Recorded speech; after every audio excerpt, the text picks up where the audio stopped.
Hey, we're here today with Gil Cypret, one of our newest Arizona drag racing legends. Gil has got a great background in a lot of things, but he's number one. He was a racer, and he had a lot of fun racing back in the '60s. And he, did it with a group of people that were, I'm sure, a big group, like great characters and a lot of fun people to be around. But so tell me about where you're from originally. Meadville, Pennsylvania. We came out here, like Buddy and we came out here in 1947, I believe, Litchfield Park. My father got a job at Reynolds Aluminum, 35th Avenue, but we lived in Goodyear, so we had a friend that'd take him back and forth all the time. Then we moved up to 35th Avenue in Van Buren. We lived there for a while and went to start a school there, and I tell the story and I tell it again. First time we lived at Thomas Road and 35th Avenue, and I saw the Money Oles car down 35th Avenue on a flat trailer. That got our interest, me and my brother. And then got a job at Childers Buick, and I met Carl Grimes, and because he was buying parts, and he was a Buick guy, as you know. So we ended up becoming friends with him, and I bought his racing operation and got involved with that. And we started out with another gentleman who became a Kenny Jones. No one will remember that name. He was a upholsterer, a worker like things. We got his Buick motor and put it into a little car we built, Crosley. Then we put the same thing into Carl Grimes' car with his help, his Roadster I bought. And I was doing all the driving then. But then in 1960, I want to say 63 or 64, someone told me about the Sefton gentleman. Oh, go backwards a little bit. We got Tommy Ivo's 4-engine car in a showroom there, and I got pictures in the car. Like I told somebody earlier, the first time I saw that picture, just the other day, 50-some years later, my daughter found it on the internet. Anyway, I'm 22 or 23 years old, and I'm working for $600 a month, whatever it was. Wasn't very much. And I went down to the Sefton Hotel after he drowned, and I met his wife. And I asked her, she was kind of hesitant. So I said, can I, she took me out back, and there it was behind his hotel. He had a big blue tarp around all this stuff, and there was a car, there was engines, there was parts, there was an injector system there, all this stuff. I just couldn't get over it. There's just so much. So I said, well, would you like to sell it? She said, yeah, I don't know what to do with it. I said, well, I've gathered up $5,000. If you would accept that, I would be happy to take this. She said, I just don't know. So I put the money out on the table, and okay. So we were in the goddamn Chrysler business right away. That was a considerable money back then too. That was a considerable bunch of money, but I think it was well worth it. We bought, and I didn't know that thing was a lead sled, and I wish I knew where the car went, but I can tell you where the motor went. Gary Rickard, my brother, Huey Wilson, who worked for the welding company, Arizona Welding Company, and a kid by the name of Gary Johnson, who was building race cars for Manzanita, got together and they made this car. And I tell a story about we had to try it out, and there's a picture of there. So they took it out on 67th Avenue and up to about 120, 130. Here comes the police. We got a picture of there getting a ticket at 125 miles an hour with a 64 police car. So that got us into the drag racing business, and we had a little bit better equipment than Buddy, and that how it progressed from there. We built another car with the power car. We had very few sponsors, and no one had any money. Luckily, at that time, the guy I worked for was named Dallas Smith Service. He unloaded all the cars off the railroad here in town. Everybody knew about it. So I hired my brother, Huey Wilson, and what's his name? The other kid was driving the car for a while. And so we all had pretty good jobs. I was making pretty good money at that time. I'm 23 years old and make about 20 grand a year. So they transferred me to Whittier, California, where we had a big operation, 88, and I was in charge of all the cars from, after the mechanics, and they used to put paraffin on the cars, you know what that was. We had to get that paraffin with a protective coating they used to put on cars. And we had to take all that off, then we had to make them ready, had to get them ready for the dealership. And for $30 a dealer could leave his car with us. We had a test track. And it was very, very successful. He was very successful. And that gave me the money to buy the parts. So the car was over here and you and were here. I should go back. We originally went to the Guzik's. His father, we'd go up to their house at night every Monday or so, and he would order our parts for next week. And that went on for a while till I got moved to California. Then I would get instructions to go to Mickey Thompson to pick up parts, and I either had to ship them or I had to put in the car and drive back on a Friday night late, which I've done many times. At that time I bought a 1963 Pontiac 4-speed. Oh man, it was a beautiful thing. It cost, because we were in a business, it cost me $1,700. Wow. Got a lot of money. A whole lot of money. So that's what propelled us into the getting the racing business going. Dragster business. And we were fortunate and had the right group of people with us.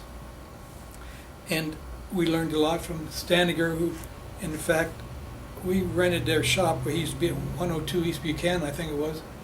I rented his shop when he moved someplace else, and we ran the car out of there. And it was going good for a while. I think we won the 1964 NHRA Regionals here in Arizona. We did that. We went a grand total of, we did make 207 miles an hour and 7.93 seconds, something like that. Ooh, that was big. That was going pretty strong. And what class is this? Well, this is what's so unique. It wasn't a 454, it was 392. It was a 331 Chrysler. Okay. Small block. Back in those days, they had so many people show up, as Buddy would say. We had A, B, and C class Chrysler. Like at Long Beach, you could be there and there'd be 30 or 40 cars. That's how many there were. And you didn't like that track, go to another track. And the track I remember from Mickey Thompson was the one in Etiwanda, out on Etiwanda Boulevard. And we were there one time, and my brother was kind of a crazy driver, as people, they call him. Well, everybody's laughing. The wheel came off the front of the car at about 180 miles an hour. You would think you'd get out of it, and he did. He just stayed in it and went over out in the fields where he was out. And it turned over, and he's laying on the side. And Buddy and Thompson's on his little motor scooter. He gets out there, and my brother's man, he's, "You okay?" And Billy says, "How fast did I go?" And he said, "Out!" And we were never allowed to go back in there again. We kind of fell out of favor with Mickey. But he was a great guy. Him and his wife both. So that's how we got started. I guess I started in it when I got early on, because I was a gearhead anyway, working for Children's Buick, and that led us. We got. When we went to Perryville twice, we did a lot of Beeline Dragway and Phoenix Dragway out there on Grand Avenue. Mel Larson's, that was one of our favorites, and we'd go any place they'd probably pay us. And for a while there, we did get some pay, and I think winning those regionals in 1964, I think we got $750. So that's that was a big thing. But after like Buddy, after we were doing really good, and then we got in 1966, I think it was, or 67. We're trying to get ready for the nationals here, regionals, and we put a B&M hydro in this thing, but we never got to try it out. And what happened was my brother put that thing through the fence, and I think that pretty well ended my end of it. My brother went to California and drove for the Over the Hill gang for a couple times, but that kind of and I was at it for a long time, till one day his father, Mr. Guzzi, called in the 70s, and that's the first time I went to drag race and saw engines in the back, which when I took a couple runs in that Fueler of ours, I was scared because I couldn't see the driveway. What is in the Roadster and all them little cars, I didn't know, big deal, right? But that scared the hell out of me. So I didn't want to do any more of that. My brother was the wheel behind that. And I went on to start a company, me and my brother, start Chemco Industries, which we sold out to Indicator Hoover Company. We had hit some patents there. Then I got into the distribution business, or I sell, even today, I got a company called Liquidation Center. We sell tools of all mansions. got 28,000 square foot building of tools, tarps, paint, that kind of thing. And we still do liquidation. That's your business. Yes, I've sir. heard of that. Yeah, that's my business. We have a couple other businesses. We have the Spanish division, all of it. Yeah, and here even at 78, I'm still doing it. So, 78 years young. How about your passion for cars? You got out of drag racing. Yeah, but you know, my one of my partners, Dave Waller, we still have it. I have first car I ever really owned was a '54 Mercury. Got it from Jack Richardson. I mean, had no springs in the front, cut the wheel in half, you know, had 6.2. But anyway, I now have a '54 Mercury. Nice, real nice. Comes out only in the wintertime. And I'm involved with Mr. Waller. We got a lot of Willys, old Willys, steel Willys, blown injected. This gentleman behind, he knows all about those. But that's about as far as I go. I'm working, like Betty said, you got to go to work, man. We only work 6 days a week, so I get a half a day off on Sunday. And I live in an older house in North Scottsdale that needs lots of work, so I got a honey-do list as long as my arm every week. But I do follow drag racing. I'm very interested in all that. I watch it. And, you know, drag racing costs money. How fast you want to go. So consequently, I mean, they're going so fast now. It's you know, 1,000 foot. They're going what, 330 miles an hour? Well, after 300, I don't think it matters much. In 3 seconds, just seemed like why do you get dressed up for all that? Go through all that small thing, and they cut it down to 1,000 foot. You know, instead of 1,320. So it's a different area. Back when we did it, like he was talking about, you kind of brought you kind of ran what you brought, you know. And I can remember cars, his father's car, and those cars at Perryville. Them guys are just a bunch of good old boys. The guy out there with the flag. Now you got to watch that ticker go down. So it's changed drastically. My love for cars has not diminished. In fact, when I become I've informed all my employees that 1 year and 1 month I'm out of there. So then I'm going to get back into building cars again, or do something with cars. But it's just hard right now. I mean, it takes all I can do. Today's conditions with the COVID, like and all that, and all we've been through this last year, it's been rough. And you got a group of employees you don't want to let go, so you pay them. Mm-hmm. So what happens is the money you thought you had, you don't have no more. So it's an ongoing challenge. But what am I going to do? No one's going to hire me at this age. I don't know about that. You got a lot of knowledge. Yeah, knowledge bullshit. No one wants your knowledge. I thought when I sold out to the Hoover Company, everybody wanted me. Well, a couple of companies wanted me, okay, but they didn't want to pay. And because we had 7 or 8 patents there, and everybody tried to copy the carpet cleaner. They paid me. I mean, I was making $50 an hour, 67 or whatever it was, going all over and testifying. And one thing a man told me years ago before that, John DeVeris, he said, Gil, when you got a night, and I know it sounds crazy, but I'm going to tell you, I used to dream it of at night. I'd have to get up and he said, write it on a piece of paper, then next day draw it, what you think it is, go get it notarized, put it in an envelope and send it to yourself, register mail, but don't open it. Well, I want to tell you right here now, if you open that letter in court, you will win the suit. They changed the way the patent laws are now, but back then and there, 2 out of 2 we want to beat all the big guys. Hoover, being so stupid, they took so long to bring it out, they let everybody else go around them. And the guy that owns, so I was in England working for them, and who's the main guy now? He worked for me in England. Now he's got all the carpet cleaners in the world. He's #1. So it's another era. Every new thing, like the thing I'm involved with now, all these things to do with smoking apparatuses. See, we concentrate on a growing industry. We've got some patents that some big people have tried to knock on, and we're suing them. And if it works out, we're going to be okay. If it don't, we're going to keep working. Either way, we're going to keep working. But there could be a possibility of some real money here after, 70 years. You may get even. So what I see here is those that there's all of your generation in 50s, 60s, definitely parts weren't always available on the shelf. If you wanted to do something, sometimes you had to build yourself, fabricate things, do things. Oh, we fabricate. Yeah, we had good welders, but the parts were available. Generally through Mickey Thompson. And I forget there's some other guys we dealt with over in California, but especially when the blowers. And the guy here in town, he did all the blowers. What was his name? He's still here. I just saw him at the reunion the other day. Oh God, I can't remember his name. The guy did the blowers. Anyway, he was right here in town. He still does them. But yeah, when you switch from a 2 to a 6, whatever it was. So you could always get that.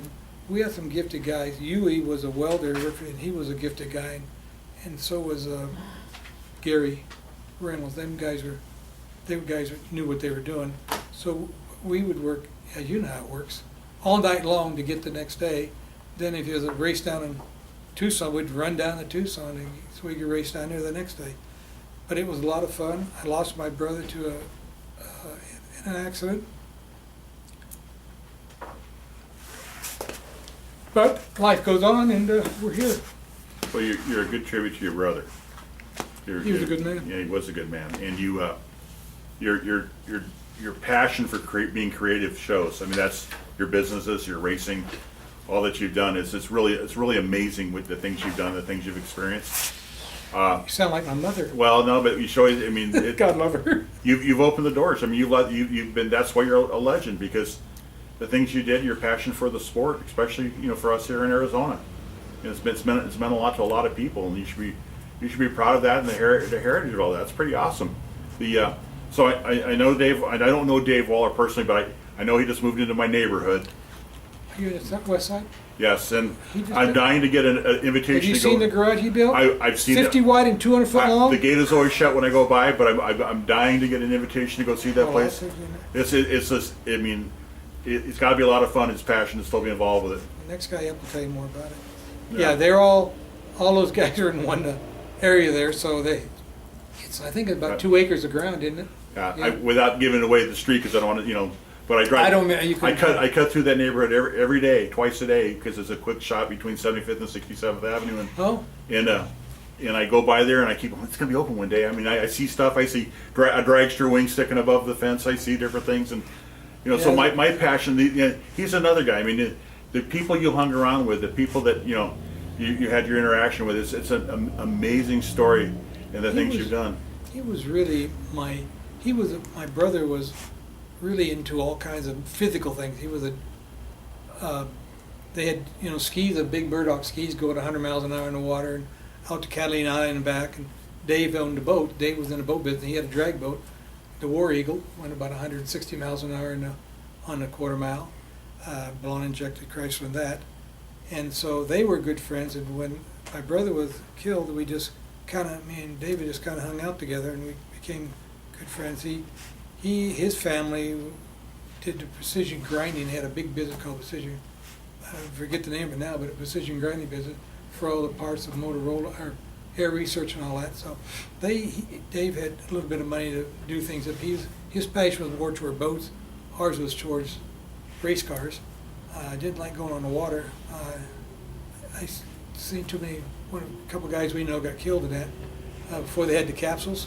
Not as well, of course. A couple guys we know got killed in drag racing too, but not as often.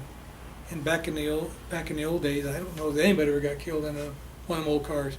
I mean, they turned over and but I don't think we ever had a real bad accident.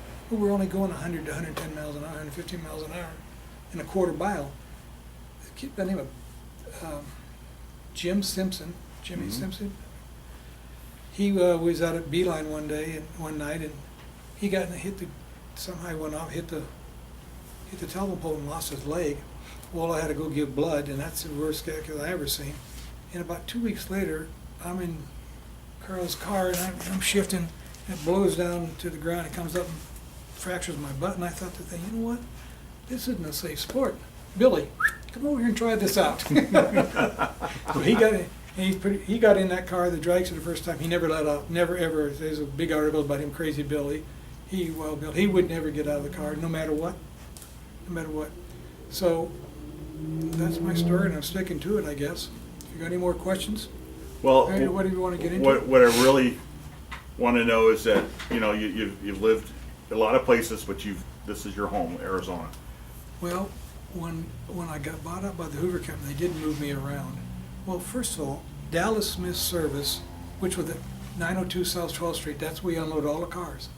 And he got very big into, with General Motors and then Ford later, but we would get all the cars off the railhead, and he was from Indianapolis, Indiana, and he devised a plan for $30. Now, I was working at Childers Buick in the new car make-ready department, and I come up with a device that we could they would wanted me to turn back speedometers and take apart. So I said to Mr. Rayburn, well, why don't we, he said, well, unless you want to back that car for all night long. I said, well, why don't we just put a motor and turn it backwards? He said, well, you build it. So I got a shaded pole motor, put a body, we could drop off 32,600 miles from 5 to 8 the next morning. We turned down, so we did that. But then when Dallas Smith came along, they hired me to go there, and I worked my way up to the second position there. And he moved me all around. I went to Whittier, California, Taggart, Oregon, back to Indianapolis, Indiana. And we did good till the union came to, hey, don't touch these cars, they're good, and they come off the line. Well, that's the biggest mistake. They weren't worth a shit. But from that, we got into the car wash business. He invented a thing called a hydrolane, and I had a couple patents on that thing, hydrolane car wash. And I took that technology and just put it down to carpet cleaning and sprayed it. And everybody, sprayed it, agitated, suck it up. So that worked out pretty well for about 6 or 7 years till they wanted to come along and buy us out. And I should have said no, but when somebody flashes a couple $1 million in front of you and you're 33, 34 years old, it's kind of tough. So unfortunately, though, right after that, we just got the money and my brother was killed. But beside the point, that's, then you gotta do things maybe you shouldn't do when you're young that age. You got that money, bars and restaurants and stuff like that you wish you never would have got involved with. But hey, it's a learning curve. Now that I'm a little bit older, I can look back and laugh at all that, but Well, any crash that you have, or any like an airplane landing you have, you can walk away from is a good one. yes. Any business venture you can walk away from, you're still here. Those are, I had one of those too, yeah. You're exactly correct. yeah. I was in the Air National Guard, and we had a little incident there. KC-97 didn't want to stop in time. But it's you're lucky, yeah. I Yeah. guess you wonder, a lot of our friends that I grew up with and we raced with and went to school with, and I wait for Billy every time Bill calls me, I worry because I think somebody else has died, or somebody else. And I get that when he calls me too. We talk a lot, Bill Goosick and I did, but when he calls me, sometimes I'm going, yeah. okay. Okay, who did? Yeah, What's the story? who did we lose now? But fortunately, we through this Arizona Drag Racing Legends, we get to keep your memories and share these things, and you're part of our heritage, and we really appreciate you being here and coming in today and joining us. I got a metal filing cabinet next to my desk. I got magnets. There's all the guys that we've lost, his partner, David, all these people we've lost, and I have to look at that every so often. I'll look at it twice today because someday I'll put my own up there, I guess.